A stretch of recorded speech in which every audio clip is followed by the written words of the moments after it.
नमस्कार, मैं असीम श्रीवास्तव विकल्प द ऑप्शन के ऑनलाइन मंच पर आप सभी का एक बार फिर से हार्दिक स्वागत करता हूं।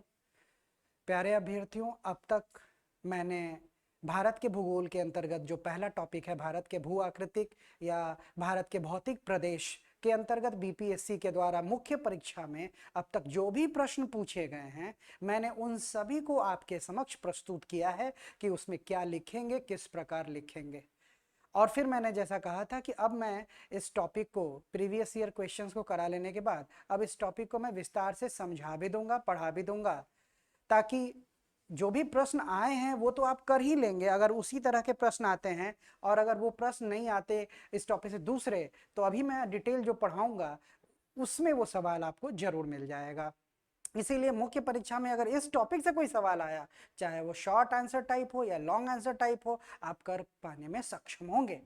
तो चलिए शुरू करते हैं। भारत के भूगोल के अंतर्गत पहला टॉपिक, जो कि सबसे बड़ा और महत्वपूर्ण टॉपिक भी है, पीटी मेंस सब जगह सवाल आते हैं, इंटरव्यू में उपस्थित होंगे तो इंटरव्यू में भी पूछे जाते रहते हैं। तो देखिए, पहला टॉपिक हमारा है भारत के भू आकृतिक या भारत के भौतिक प्रदेश। भारत के भू आकृतिक, इसको हम लोग भौतिक भी बोलते हैं, भौतिक प्रदेश, और इसी को आप इंग्लिश में कह सकते हैं physiographic regions of India, physiographic regions of India. अब ये एक बड़ा टॉपिक है, बड़ा टॉपिक है, इसे पीटी में भी सवाल आते रहे, मेंस में भी आते हैं, जैसा कि मैं प्रीवियस ईयर करा कर भी दिखाया हूं। तो इसमें हम लोग कौन कौन से, अब आप जानते हैं क्योंकि मैंने जो प्रीवियस ईयर क्वेश्चन कराया उसमें बताया है कि भारत को मोटे तौर पे 6 भौतिक प्रदेशों में बांटा जाता है। तो जैसे कि भारत का जो 6 भौतिक प्रदेश है, उत्तर तथा उत्तर पूर्वी पर्वतमाला, उत्तर तथा उत्तर पूर्वी पर्वतमाला। इंट्रोडक्शन इसलिए इसमें नहीं बताया क्योंकि मैं जब प्रीवियस ईयर क्वेश्चंस करा रहा था तो मैं उसमें ऑलरेडी एक क्वेश्चन फुल लेंथ आया हुआ, उसमें मैंने एक इंट्रोडक्शन आपको बताया था।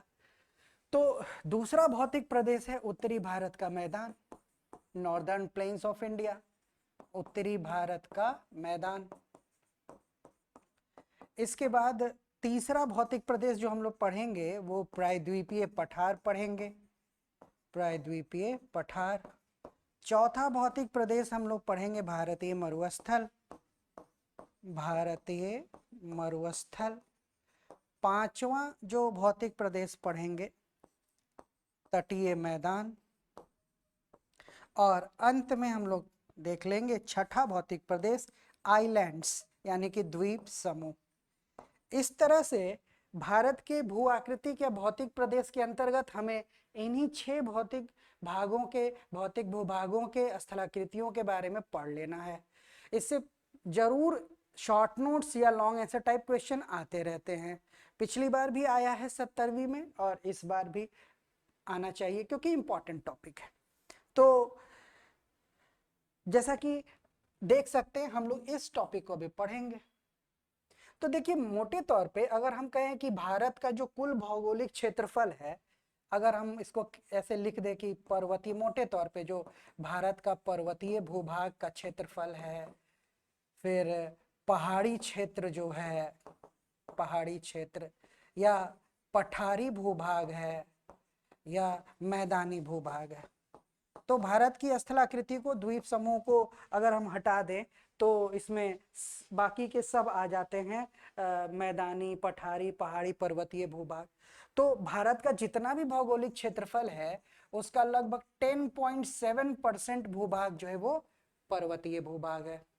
फिर जो पहाड़ी भूभाग है वो भारत के कुल भौगोलिक क्षेत्रफल का लगभग 18.6% है, और जो पठारी भाग है वो लगभग 27.7% है, और जो मैदानी भाग है वो लगभग 43% है। तो इससे तो एक पीटी में भी सवाल बन गया ना कि भारत के कुल भौगोलिक क्षेत्रफल में जो भौतिक प्रदेश हैं उनका घटते क्रम में सही क्रम बताइए। तो भारत के कुल क्षेत्रफल में सबसे ज्यादा मैदानी भाग का हिस्सा आता है, मैदान जिसमें पूर्वी तटीय मैदान भी है, उत्तर भारत का मैदान भी है, फिर पठारी भूभाग है, फिर पहाड़ी भूभाग है, और तब सबसे कम पर्वतीय भूभाग है। तो यहाँ पर हम लोग सबसे पहले पर्वतीय भूभाग को करेंगे। अभी इसको हम लोग समझेंगे बहुत ही विस्तार के साथ। पर्वत को हम लोग को पढ़ना है। तो यहाँ शुरू करते हैं। देखिए पर्वतमाला, उत्तर तथा उत्तर पूर्वी पर्वतमाला को तो समझाऊंगा इस तरीके से कि पहले फ्लो चार्ट बना देता हूँ ताकि समझने में आसानी हो। तो हमारा जो उत्तर तथा उत्तर पूर्वी पर्वतमाला है, उत्तर तथा उत्तर पूर्वी पर्वतमाला, इसको हम लोग पहले ही बांट लेते हैं अपने अध्ययन की सुविधा के लिए। पश्चिमी हिमालय और पूर्वी हिमालय में।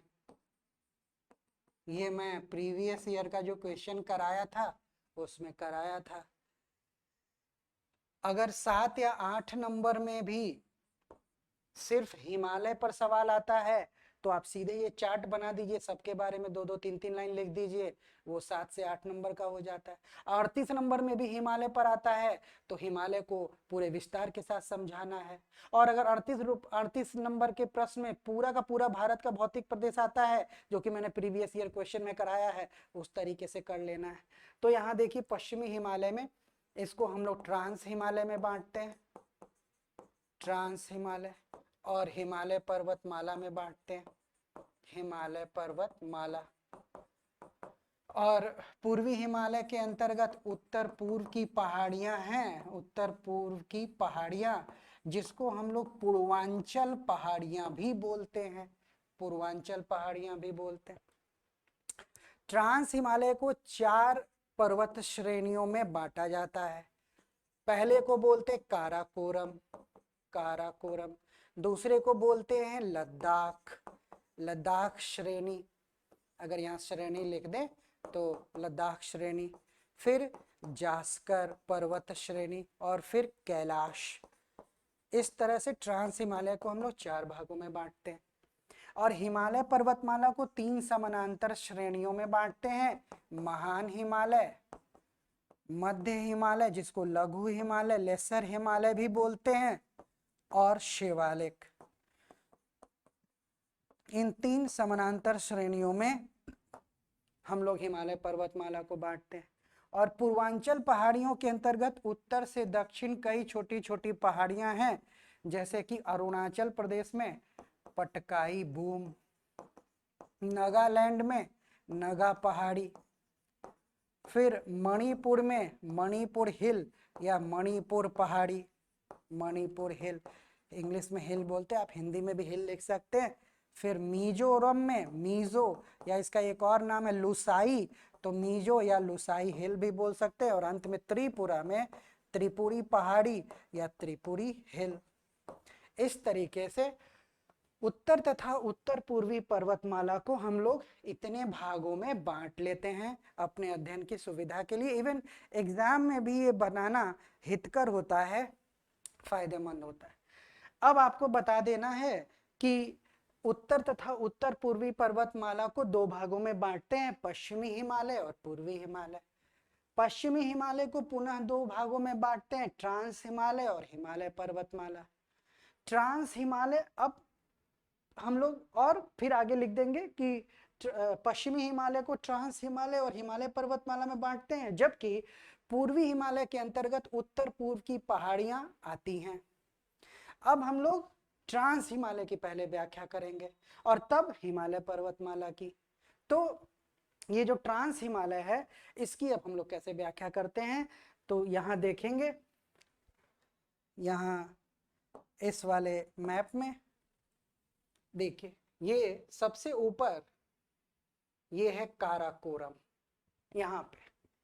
अब ट्रांस हिमालय को जब व्याख्या करेंगे तो बोलेंगे कि ट्रांस हिमालय का मतलब ये हुआ कि हिमालय पर्वतमाला के उस पार भी एक हिमालय है जिसको हम ट्रांस हिमालय के नाम से जानते हैं।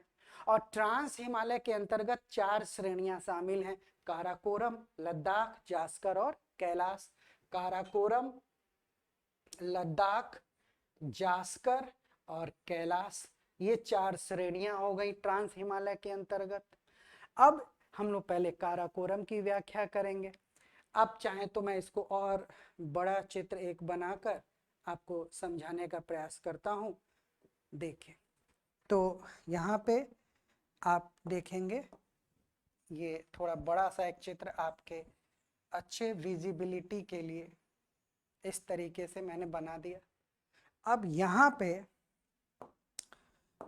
ये है काराकोरम, ये जो रेंज है ये है काराकोरम रेंज, और यहाँ पर ये जो रेंज है ये है लद्दाख, और यहाँ पर ये रेंज है जास्कर, और इधर कैलाश। तो ये है काराकोरम, लद्दाख, जास्कर और ये कैलाश। तो ट्रांस हिमालय, हिमालय के उस पार भी एक हिमालय है जिसको हम ट्रांस हिमालय कहते हैं, और ट्रांस हिमालय के अंतर्गत 4 पर्वत श्रेणियां आती हैं, काराकोरम, लद्दाख, जास्कर और कैलाश। काराकोरम ट्रांस हिमालय के अंतर्गत सबसे ऊंची पर्वत श्रृंखला है, और काराकोरम में ही भारत की सबसे ऊंची पर्वत चोटी, काराकोरम में ही भारत की सबसे ऊंची पर्वत चोटी तथा दुनिया की दूसरी सबसे ऊंची चोटी K2, जिसको कि हम लोग गॉडविन ऑस्टिन बोलते हैं, वो स्थित है। इसके अलावा दुनिया का सबसे ऊंचा सैनिक अड्डा सियाचिन भी काराकोरम में ही स्थित है, जिसकी ऊंचाई 7560 मीटर है। तो चूंकि दुनिया का सबसे ऊंचा सैनिक अड्डा काराकोरम में ही सियाचिन पर स्थित है, इसीलिए काराकोरम श्रेणी का भारत के लिए सामरिक दृष्टि से बहुत महत्वपूर्ण स्थान है। और काराकोरम पर्वत श्रेणी में ही भारत की जितनी बड़ी बड़ी हिमानियां हैं, भारत की जितनी भी बड़ी बड़ी हिमानियां हैं, कुछ महान हिमालय में है और ट्रांस हिमालय में, तो भारत की जो सबसे बड़ी हिमानी है सियाचिन, फिर हेस्पर, फिर बियाफो, फिर बल्तोरो।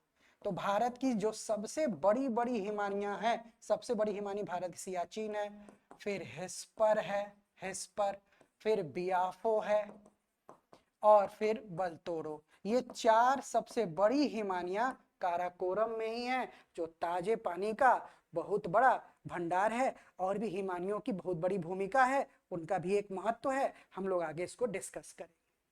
तो काराकोरम में दुनिया का भारत की सबसे ऊंची चोटी और दुनिया की दूसरी सबसे ऊंची चोटी, दुनिया का सबसे ऊंचा सैनिक अड्डा सियाचिन इसी पर अवस्थित है, इसीलिए काराकोरम का भारत के लिए सामरिक दृष्टि से महत्वपूर्ण स्थान है।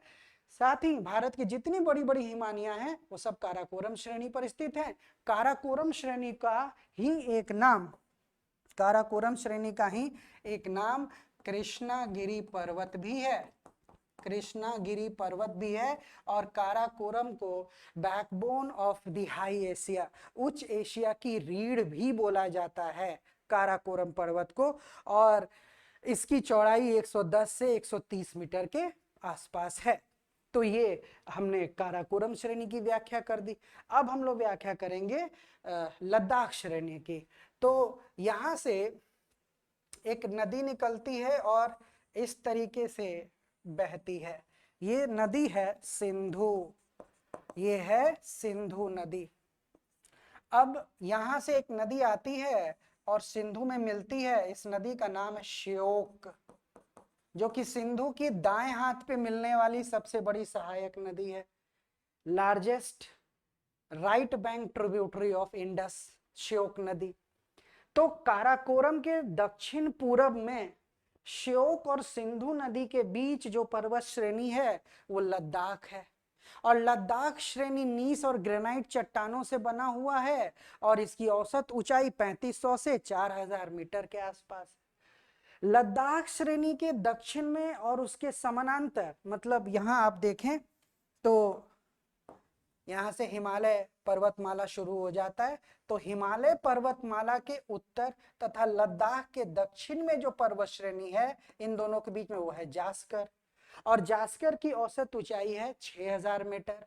और जास्कर और लद्दाख के बीच से ही बहती है सिंधु नदी। कई बार परीक्षा में पूछा हुआ है ना कि सिंधु नदी किन दो पर्वत श्रेणियों के बीच से बहती है, तो वो लद्दाख और जास्कर श्रेणियों के बीच से बहती है। और यहाँ देखिए तिब्बत के क्षेत्र में लद्दाख श्रेणी का ही पूर्वी विस्तार जाना जाता है कैलाश पर्वत श्रेणी के नाम से। तो कैलाश पर्वत श्रेणी वस्तुतः लद्दाख श्रेणी का ही पूर्वी विस्तार है जो तिब्बत में फैला हुआ है। और इसकी जो सर्वोच्च चोटी है वो माउंट कैलाश या कैलाश पर्वत है। यहीं पे कैलाश पर्वत है, 6714 मीटर इसकी ऊंचाई है। इस तरीके से हम लोगों ने ट्रांस हिमालय की पूरी व्याख्या कर दी। अब ट्रांस हिमालय के बाद हमको व्याख्या करना है हिमालय पर्वतमाला का। तो अब दूसरे स्लाइड में हम लोग हिमालय पर्वतमाला को भी देख लेते हैं। तो और एक बड़ा सा, ताकि आपको क्लैरिटी के साथ सब समझ में आए, इसको ड्रॉ कर लेते हैं इस तरीके से।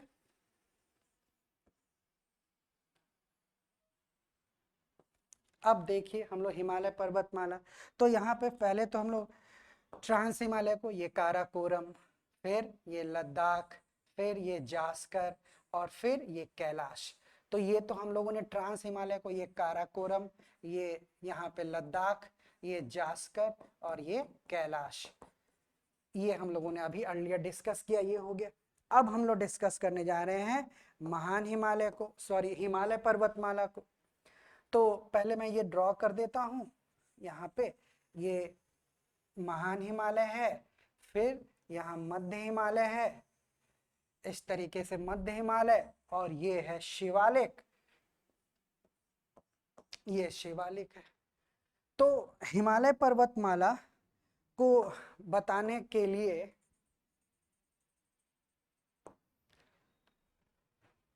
हम लोग कैसे बताएंगे ये देखते हैं। तो देखिए हिमालय पर्वतमाला को कैसे, पहले तो हम समझाएंगे कि हिमालय पर्वतमाला की उत्पत्ति कैसे हुई है। और इस पर अर्लियर प्रीवियस ईयर में सवाल आया हुआ है, प्लेट विवर्तनिकी सिद्धांत के आधार पर हिमालय की उत्पत्ति को समझाइए। तो कहने का ये मतलब है कि हिमालय की उत्पत्ति कैसे हुई, इसकी सर्वमान्य व्याख्या प्लेट विवर्तनिकी सिद्धांत के द्वारा होती है। और हिमालय की उत्पत्ति प्लेटों के अभिसरण प्रक्रिया का परिणाम है, जिसमें भारतीय प्लेट और यूरेशियाई प्लेट का अभिसरण हुआ है। इस अभिसरण के कारण इन दोनों प्लेटों के मध्य अवस्थित टेथिस सागर में अवसादों का जो निक्षेपण हुआ, उसी का वलन हो जाने से हिमालय पर्वतमाला की उत्पत्ति हुई है। आप चाहें तो इसको तुरंत एक छोटा सा मैप यहाँ पे बनाकर इस तरीके से, ये टेथिस भूसन्नति, ये यूरेशियन प्लेट है, और यहाँ पे इस तरह से यहाँ लिख देंगे भारतीय प्लेट, और यहाँ लिख देंगे यूरेशियाई प्लेट, और ये जो है वो टेथिस है। अब यहाँ लगातार क्या हुआ है, अभिसरण की प्रक्रिया हुई है। संवहन तरंगे के कारण भारत उत्तर पूर्व दिशा में गतिशील रहा है, और इसके कारण ये दोनों भूखंड एक दूसरे की तरफ आते रहे, टेथिस सागर संकुचित होता रहा, अवसादों का इसमें निक्षेपण होता रहा, ये भूसन्नति भरती चली गई, अवसादों से भर गई, ये दोनों जब प्लेट टकराए तो ये भरा हुआ अवसाद ऊपर वलित हो गया। इस तरीके से भारतीय प्लेट का क्षेपण हुआ है और यूरेशियाई प्लेट का वलन हुआ है, और इस तरह से हिमालय की उत्पत्ति हुई है। यहाँ खाई बनी शिवालिक के दक्षिण में, कालांतर में हिमालय से उतरने वाली नदियों ने इसको भर दिया, तो ये उत्तर भारत का मैदान बन गया। इस तरह से हिमालय की उत्पत्ति प्लेटों के अभिसरण प्रक्रिया का परिणाम है। और चूंकि भारतीय प्लेट लगातार उत्तर पूर्व दिशा में गतिशील है, और आज भी इन दोनों की अभिसरण टकराहट हो रही है, इसी कारण आज भी हिमालय पर्वतमाला की जो ऊंचाई है वो 5 मिलीमीटर प्रति वर्ष की दर से बढ़ रही है। ऊंचाई की जो वृद्धि दर है हिमालय पर्वतमाला की, वो 5 मिलीमीटर प्रति वर्ष है। तो ये हमने हिमालय पर्वतमाला की उत्पत्ति कैसे हुई ये बता दिया।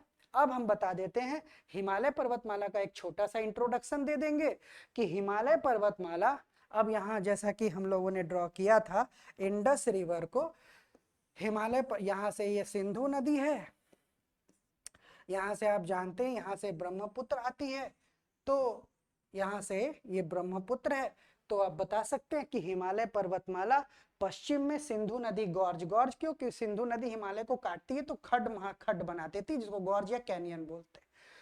तो हिमालय पर्वतमाला पश्चिम में सिंधु नदी गॉर्ज से लेकर पूर्व में ब्रह्मपुत्र, ये ब्रह्मपुत्र है, पूर्व में ब्रह्मपुत्र नदी गॉर्ज तक 2500 किलोमीटर की लंबाई में विस्तृत है और इसकी चौड़ाई 160 से 400 किलोमीटर है। तो हमने इसकी लंबाई और चौड़ाई बताई और फिर बता दिया कि हिमालय पर्वतमाला में 3 समानांतर श्रेणियां हैं, महान हिमालय, महान हिमालय, मध्य या लघु हिमालय और शिवालिक हिमालय या शिवालिक। तो लंबाई चौड़ाई बताने के बाद ये बता दिया कि इसके 3 समानांतर श्रेणियां। और अब हम लोग महान हिमालय को पहले समझ लेंगे, फिर मध्य हिमालय और फिर शिवालिक को समझ लेंगे। ठीक है, तो इसमें हम लोग महान को समझेंगे, मध्य को और शिवालिक को। तो सबसे पहले हम लोग महान हिमालय के बारे में देखते हैं। तो देखिए महान हिमालय, ये जो महान हिमालय है फिर इसकी लंबाई चौड़ाई, तो महान हिमालय की भी लंबाई पश्चिम से पूरब, चाहे आप नंगा पर्वत, ये है नंगा पर्वत, और यहाँ पर मैंने एक जो पर्वत बनाया इस पर्वत का नाम है नामचा बरवा। तो आप ये भी बोल सकते हैं कि हिमालय का विस्तार पश्चिम में नामचा बरवा से पूर्व में, पश्चिम में नंगा पर्वत से पूर्व में नामचा बरवा तक, या पश्चिम में सिंधु नदी गॉर्ज से पूर्व में ब्रह्मपुत्र नदी गॉर्ज तक। उसी प्रकार महान हिमालय को भी बता सकते हैं कि महान हिमालय की लंबाई पश्चिम से पूरब में 2500 किलोमीटर है, चौड़ाई 160 से 400 किलोमीटर के बीच है। और महान हिमालय और महान, अब आप जानते हैं हिमालय पर्वतमाला दुनिया की सबसे ऊंची नवीन वलित पर्वतमाला है। हिमालय पर्वतमाला की जो हिमालय की जब आप इंट्रोडक्शन देंगे उसी में लिख देंगे इसकी औसत ऊंचाई 6100 मीटर, दुनिया की सबसे ऊंची नवीन वलित पर्वतमाला है। तो महान हिमालय की भी लंबाई पश्चिम से पूरब 2500 किलोमीटर, चौड़ाई 160 से 400 किलोमीटर। और फिर आप बताएंगे कि महान हिमालय के कई नाम हैं, कौन कौन से नाम हैं। तो महान हिमालय को केंद्रीय अक्षीय श्रेणी भी बोलते हैं, केंद्रीय अक्षीय श्रेणी। फिर महान हिमालय का एक और नाम है, महान हिमालय को हिमाद्री भी बोलते हैं, और महान हिमालय को इनर हिमालय यानी कि आंतरिक हिमालय भी बोलते हैं। ये सब पे सवाल पीटी में आए हुए हैं, तो महान हिमालय को अलग अलग नामों से भी जाना जाता है। इसके बाद हम बता देंगे कि महान हिमालय में संसार की सबसे ऊंची पर्वत चोटी माउंट एवरेस्ट, यहाँ पर है ना, ये है माउंट एवरेस्ट। तो संसार की सबसे ऊंची पर्वत चोटी 8848.86 मीटर, ऊंचाई थोड़ी बढ़ी है तो 8848.86 मीटर। तो महान हिमालय में दुनिया की सबसे ऊंची पर्वत चोटी माउंट एवरेस्ट तथा भारत की दूसरी सबसे ऊंची चोटी कंचनजुंगा, भारत की दूसरी सबसे ऊंची पर्वत चोटी 8598 मीटर। तो दुनिया की सबसे ऊंची पर्वत चोटी भी महान हिमालय में, और भारत की दूसरी सबसे ऊंची चोटी भी महान हिमालय में ही स्थित है।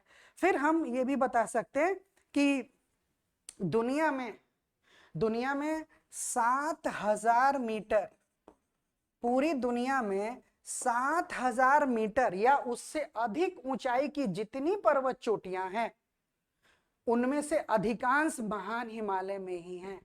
और फिर महान हिमालय में अधिक महत्वपूर्ण दर्रे भी हैं, और दर्रों का अपना महत्व है। ये उच्च पर्वतीय इलाकों में इस पार से उस पार जाने का मार्ग प्रदान करते हैं। तो महान हिमालय में दुनिया की माउंट एवरेस्ट, कंचनजुंगा सहित 7000 मीटर या उससे अधिक ऊंची जितनी पर्वत चोटियां उनमें से अधिकांश महान हिमालय में तथा कई महत्वपूर्ण दर्रे भी हैं। तो चोटियों को अगर आप दिखाएंगे तो यहाँ माउंट एवरेस्ट, कंचनजुंगा दिखा दिया गया, यहाँ नामचा बरवा दिखाई दिया गया। अब यहाँ पे ही दक्षिण में मकालू है, मकालू, यहाँ पे अन्नपूर्णा है, यहाँ पे धौलागिरी है, यहाँ पे नंदा देवी है, यहाँ पे कामेत है और यहाँ पे नंगा पर्वत है। इस बार के पीटी में सवाल भी आया हुआ है कि जो पर्वत चोटियां हैं महान हिमालय की, उनका पूरब से पश्चिम सही क्रम क्या है? तो सबसे पूरब में नामचा बरवा, फिर कंचनजुंगा, फिर माउंट एवरेस्ट, फिर मकालू, फिर अन्नपूर्णा, अन्नपूर्णा, फिर धौलागिरी, धौलागिरी और फिर नंदा देवी, फिर कामेत और तब नंगा पर्वत।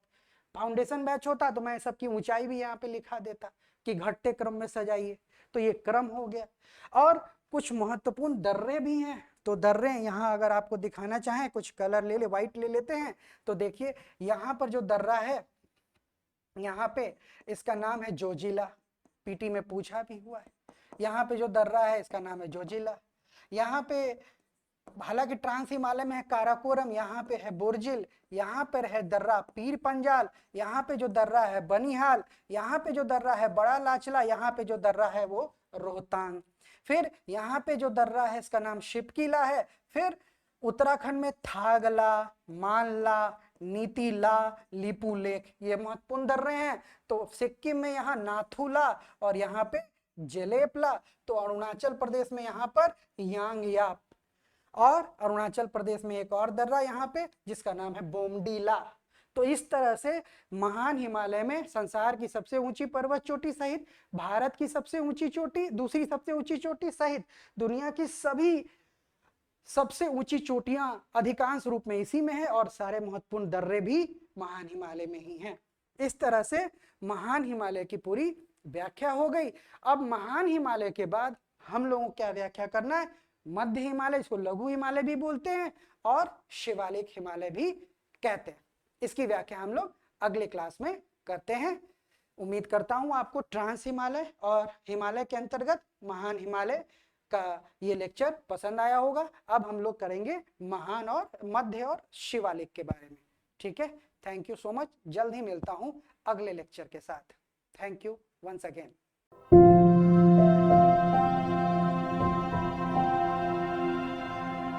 Thank you.